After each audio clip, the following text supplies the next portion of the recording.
الحمدللہ رب العالمین والصلاة والسلام علی سید الانبیاء والمرسلین اما بعد فاعوذ باللہ من الشیطان الرجیم بسم اللہ الرحمن الرحیم ابو حنیفۃ عن عطاء عن ابیہ عن ابن عمر قال انکسفت الشمس یوم مات ابراہیم ابن رسول اللہ صلی اللہ علیہ وسلم۔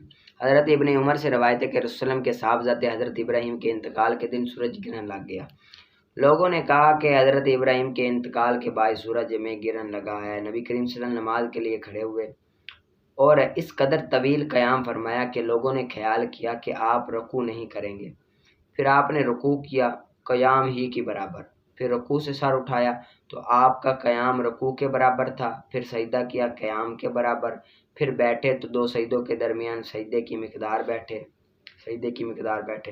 پھر بیٹھنے کی مقدار سجدہ کیا، بیٹھنے کی مقدار سجدہ کی، پھر دوسری رکعت اسی کی مثل ادا فرمائی، یہاں تک کہ جب دوسری رکعت کے سجدے میں گئے تو بہت زیادہ روئے۔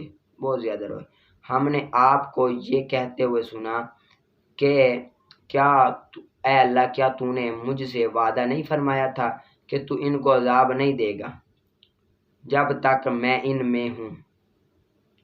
پھر آپ بیٹھے اور تشہد پڑھا، پھر نماز سے فارغ ہوئے اور اپنی طرف رخ فرما کر فرمایا کہ سورج اور چاند اللہ کی نشانیوں میں سے دو نشانیاں ہیں، اللہ ان کے ذریعے اپنے بندے کو ڈراتا ہے، ان کو گرہن نہ کسی کی موت کی وجہ سے لگتا ہے اور نہ کسی کی پیدائش سے، لہذا ایسے موقع پر نماز کی پابندی کرو۔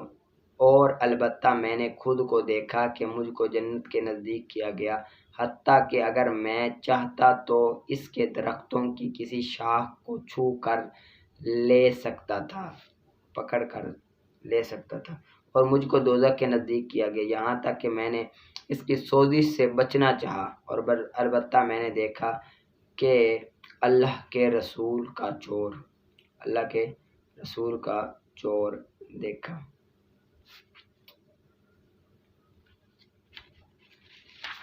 آگے یہی روایت کے بارے میں ہے یہ، اور ایک روایت میں یوں ہے کہ اللہ کے رسول کے گھر کے چور کو جو دوزخ میں عذاب دیا جاتا تھا، اور البتہ دیکھا میں نے اس میں عبد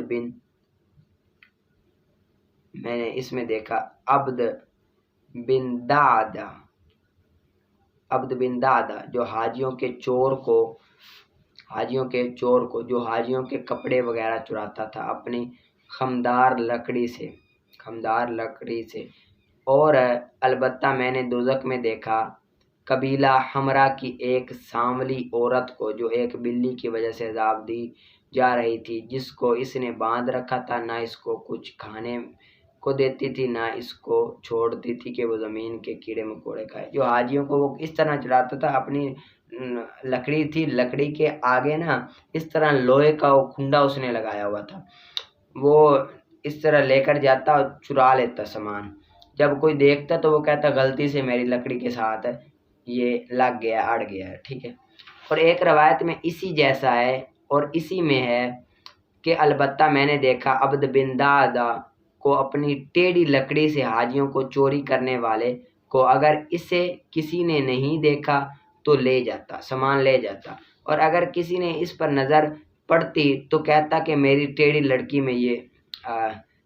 میں یہ الجھ گیا، ٹھیک ہے۔ اور ایک روایت میں ہے کہ جب کوئی چیز کسی کی نظر سے اوجھل ہوتی تو لے جاتا، اور جب دیکھ لی جاتی تو کہتا کہ میری ٹیڑھی لکڑی سے اٹک گئی ہے، ٹھیک ہے۔ اس کو یاد کر لیں، آگے نکالیں آپ شرح قائد کا۔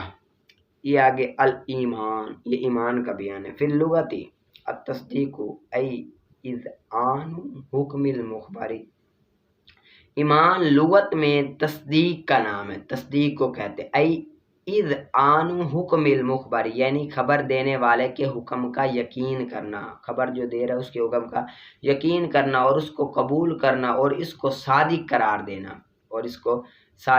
دینا، افعال من الامن، یہاں سے سیگوی تحقیق بیان کر رہے ہیں کہ یہ جو ایمان ہے یہ امن سے افعال کے مصدر پر آتا ہے، امن سے افعال کے مصدر باب افعال سے یہ ہے، کأنہ حقیقت آمن بھی، اور گویا کہ آمن بھی کے حقیقی معنی ہے، گویا کہ آمنہ بھی کے حقیقی معنی یہ ہے کہ امنہ تکذیبہ والمخالفہ تا، اس کو تکذیب اور مخالفت سے بے خوف کر دیا، بے خوف کر دیا، مخالفت اور تکذیب سے بے خوف کر دیا۔ آگے یؤدّی باللام، یہاں سے یہ ایک فائدہ بیان کر رہے ہیں کہ جو ایمان ہے وہ کبھی متعدی بلام ہوتا ہے اور کبھی متعدی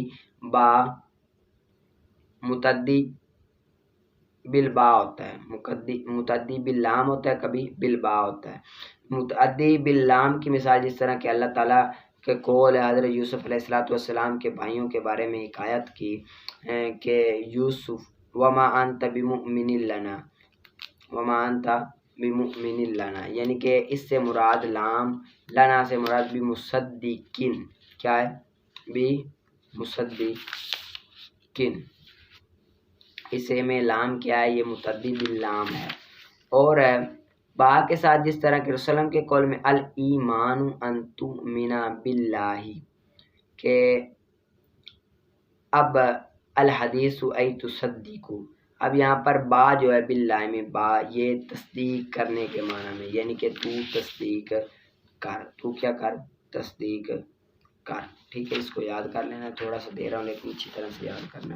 آگے نکالیں آپ اصول الشاشی کا فصل، یہ فصل ثم کے بارے میں للتراخی لکنہ عند ابی حنیفہ، ثم جو ہے یہ تراخی کے لیے آتا ہے، تراخی کے لیے آتا ہے۔ تراخی سے مراد یہ ہے یعنی معطوف اور معطوف علیہ کے درمیان مہلت ہوتی ہے، تھوڑا سا لیٹ ہوتا ہے معطوف علیہ، ٹھیک ہے۔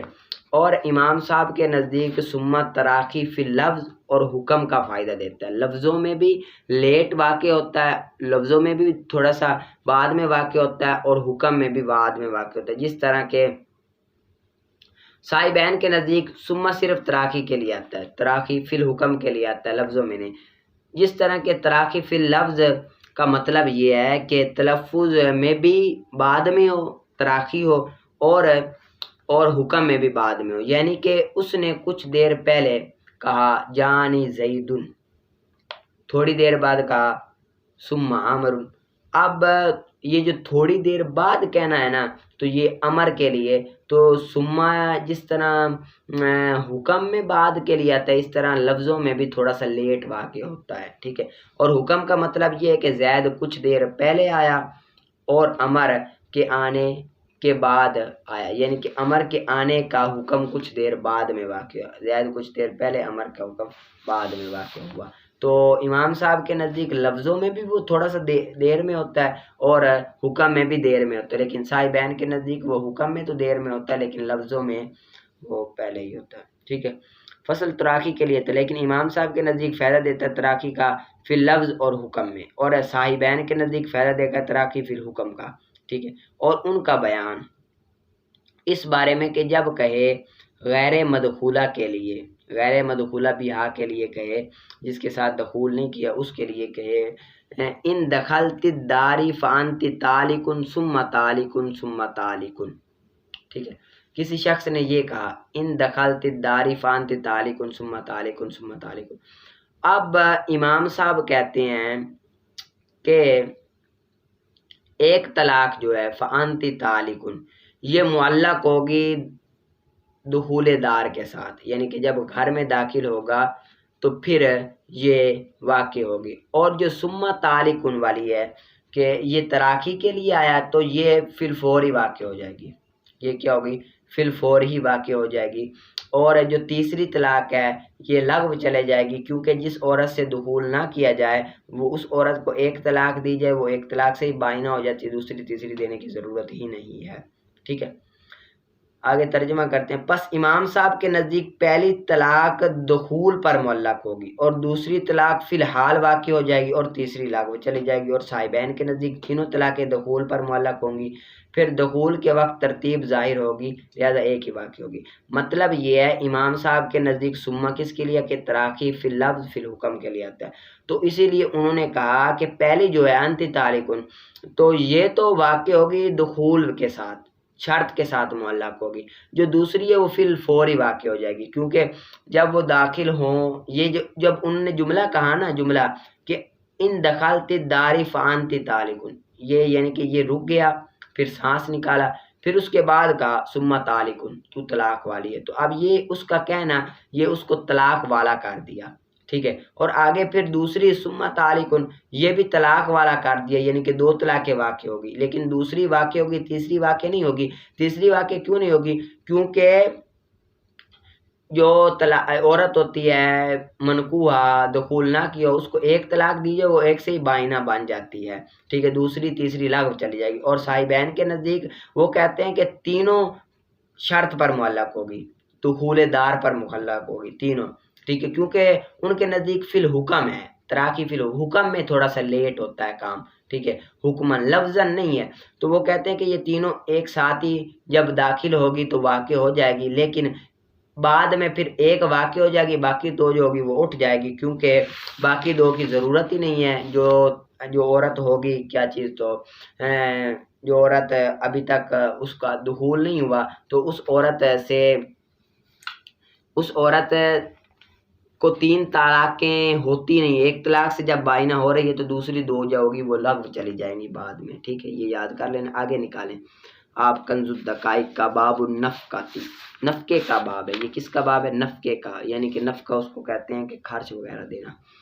اب مرد پر خرچ وغیرہ دینا بھی واجب ہوتا ہے، تو یہ اس بارے میں یہ باب ہے. اب بچے کا بھی واجب ہوتا ہے، عورت کا بھی واجب ہوتا ہے، تو اس بارے میں ہے. واجب ہوگا نفقہ بیوی کے لیے اس کے زوج پر، بیوی کے لیے اس کے زوج پر، اور کپڑے ان دونوں کی حالت کے مقدار، ان دونوں کی حالت کے مقدار. یعنی کہ عورت اگر امیر ہے تو امیر طرح کے کپڑے واجب ہوں گے، اگر غریب ہے تو غریب. دونوں کی حالت تو دیکھی جائیں گی، جس طرح کی حالت ہوگی اس اعتبار سے واجب ہوگی. ٹھیک ہے. اگرچہ عورت خود کو مہر کی خاطر روکنے والی ہو، اگرچہ روکنے والی ہو خود کو مہر کی خاطر، یعنی کہ مرد نے مہر نہیں دیا، عورت مرد کو اپنے قریب نہیں جانے دیتی. اب جب تک جانے نہیں دیتی تو یہ تو ایک علیحدہ مسئلہ ہے، مہر نے دیے تو وہ حق رکھتی ہے. ٹھیک ہے. لیکن اب صورت یہ ہے کہ تب بھی وہ کیا ہوگی، نفقے کی واجب ہوگا مرد کو کہ مرد اس کا نفقہ دے. باقی جو وہ اس اپنے قریب نہیں جانے دیتی تو یہ تو وہ مہر کی وجہ سے ہے، یہ عورت کی طرف سے مانے نہیں ہے کہ عورت نہیں روک رہی، بلکہ وہ مرد کی طرف سے مانے، مرد مار دے قریب جا. اور نہ ہی ناشزتن، ناشزہ کہتے ہیں کہ سرکش عورت، سرکش عورت پر مہر نہیں ہوگا واجب، آکڑ جاندی ہے جڑی، اس پر مہر واجب نہیں ہے. اور صغیرہ جس سے وتی نہیں ہوتی، جس سے وتی نہیں ہوتی اس پر بھی مہر واجب نہیں ہے. اور جو قید کر دی جائے قرض کی وجہ سے، قرض کی وجہ سے اس کو کوئی قید کر دے کہ میرا قرض ادا کر، اس کو چھوڑے نا، تو اب اس پر بھی مرد کو نفقہ دینا واجب نہیں ہے. ٹھیک ہے. اور چھین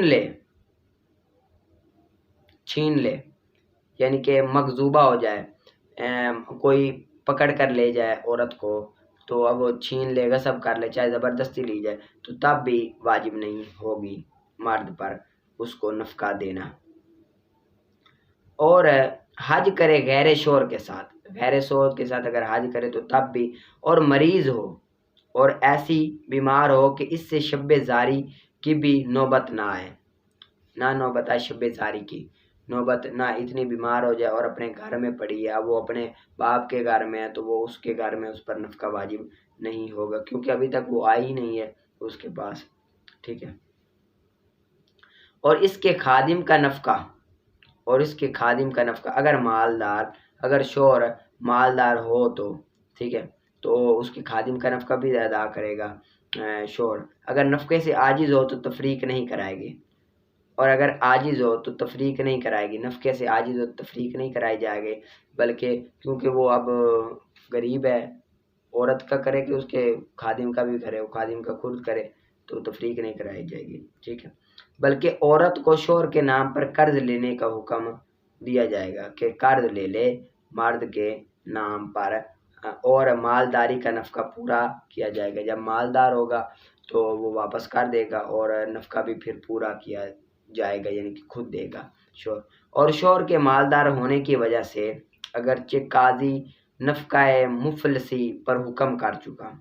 اگر شوہر کے مالدار ہونے کی وجہ سے اگرچہ قاضی نفقہ مفلسی کا حکم کر چکا اور گزشتہ ایام کا نفقہ واجب نہیں ہوگا، یعنی کہ قاضی نے کہا کہ یہ مفلس بندہ ہے، چاہے شوہر مرد ہو تو اس پر نفقہ نہیں ہوگا، اور گزشتہ احکام جو گزشتہ دن گزر گئے اب گزشتہ دن اب گزر گیا اور اسی طرح گزارے، سوال ہی نہ کیا، اب بعد میں مرد کیا ہو گیا، مالدار ہو گیا، تو اب اس صورت میں کیا ہوگا، نفقہ نہیں واجب ہوگا گزشتہ دنوں کا، مگر قضاء کے ساتھ یا رضا کے ساتھ، یا تو فیصلہ ہو جائے، قاضی فیصلہ کر دے تو تب بھی دے گا، یا راضی ہو جائے آپس میں تو تب بھی دے گا، اور کسی ایک کے مر جانے سے مقرر کردہ نفقہ ساقط ہو جاتا ہے۔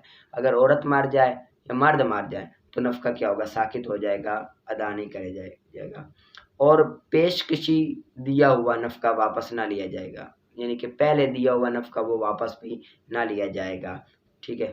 غلام کو اس کی بیوی کے نفقے میں فروخت کیا جائے گا، اس کے بیوی کے نفقے کے میں فروخت، یعنی کہ ایک مرد تھا، وہ غلام تھا، اس نے شادی کر لی ایک عورت سے، اب نفقہ واجب ہوتا ہے، تو اب اس غلام کو اس کے بیوی کے نفقے میں کیا کیا جائے گا، بیچا جائے گا، ٹھیک ہے، کہ نفقہ دے، ٹھیک ہے۔ اس کو آپ نے اچھی طرح سے یاد کرنا ہے، آگے نکالیں آپ آگے ہدایت الحکمت کا ہے، فصل فی الحیز، فصل حیز کے بارے میں، کل جسم فلو حیز طبعی، کہ ہر جسم کے لیے حیز طبی کا ہونا ضروری ہے۔ یہاں اس فصل میں مصنف علیہ رحمہ اس بات کو بیان کریں گے کہ ہر جسم کے لیے حیز طبی کا ہونا ضروری ہے، ہر جسم اس کے لیے حیز طبی کا ہونا ضروری ہے۔ اس سے پہلے کچھ فائدے میں آپ کو پڑھا دیتا ہوں، اس کو سمجھنے کے لیے ان فائدوں کا جاننا ضروری ہے۔ وہ یہ ہے، حکماء مشائیہ کے نزدیک، یہ حکماء مشائیہ کا مذہب انہوں نے پسند کیا، تو انہی کے نزدیک وہ کہتے ہیں کہ جو حیز ہے یہ مکان سے عام ہوتی ہے، حیز مکان سے عام ہوتی ہے، اس لیے کہ بعض اجسام کے واسطے حیز ہے اور مکان نہیں ہوتا، بعض جو اجسام ہیں ان کے لیے حیز تو ہوتی ہے لیکن مکان نہیں ہوتا، جس طرح کہ فلک الافلاک یہ اب مکان تو نہیں ہے لیکن حیز ہے۔ کیوں مکان نہیں ہے؟ کیونکہ یہ کسی جسم میں حاوی نہیں ہے، اس پر کوئی بھی جسم حاوی نہیں ہے، کوئی بھی اس کو جسم گھیرنے والا نہیں ہے۔ فلک الافلاک پوری دنیا گول گول، اس کو فلک الافلاک کہتے ہیں، ٹھیک ہے، اس کو کوئی بھی جسم حاوی نہیں ہے۔ پیچھے بات گزری نا جس میں حاوی کی، تو مکان نہیں ہے، یہ مکان نہیں ہے، تو مکان نہیں ہے لیکن حیز ہے۔ یہ کیا ہے؟ حیز ہے، یعنی کہ اشارہ حسیہ کو قبول کرتے اس کی طرف اشارہ ہو جاتا ہے، ٹھیک ہے۔ آگے حیز کی تعریف یہ ہے کہ حیز اسے کہتے ہیں جس کی وجہ سے جسم اشارہ حسیہ میں اپنے غیر سے ممتاز کریں۔ حیز کسے کہتے ہیں؟